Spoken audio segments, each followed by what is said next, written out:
Magandang umaga sa ating lahat. Kami nga po palang pangkatisa nagmula sa Set 8. Atin po ngayon ang Four Sisters in the Wedding. Scene 1. Right, camera, action. Hindi!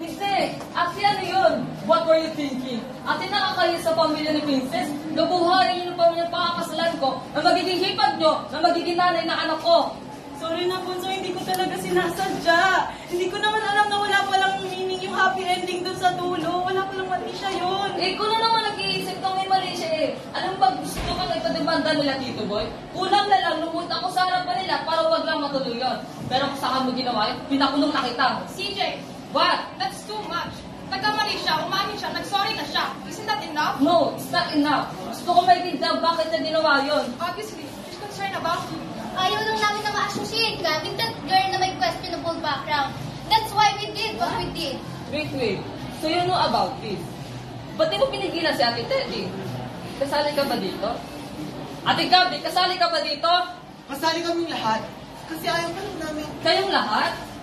Ate Bobby, you agree with this? No, I did not agree with this. O kahit sa anong plano na pag-usapan namin. So may plano kayo? Kayong lahat? Anong plano nyo, ha? Ay, parang lang sa'yo na hindi mo dapat pakasalan si Princess. God! Di ba pinakiusapan ko na kayo? Yung pamamanhikan. Oo, at nag-behave naman kami gaya ng hinihingi mo. Kahit na mata pobre at insensitive yung future in us mo. Kaya naglabas ng pinak? Mata pobre na kaagad? Ano pa ba? Hello? Kung laitin ka nila, kung laitin nila kami, anong tawag mo dun? Sandali. Kung makapagsalita ka, parang hindi ka mapanlait. Ano? I'm so offended na tinawag mo si Princess na charara. Bakit? Masama ba kung magbigay ako ng opinion dyan? Kung tawagin ko kaya yung boyfriend mo na kupal, ha? CJ! Ganun naman talaga. Dahil tinuho ka niya, tsaka si Ate Bobby. CJ, What? don't even go there.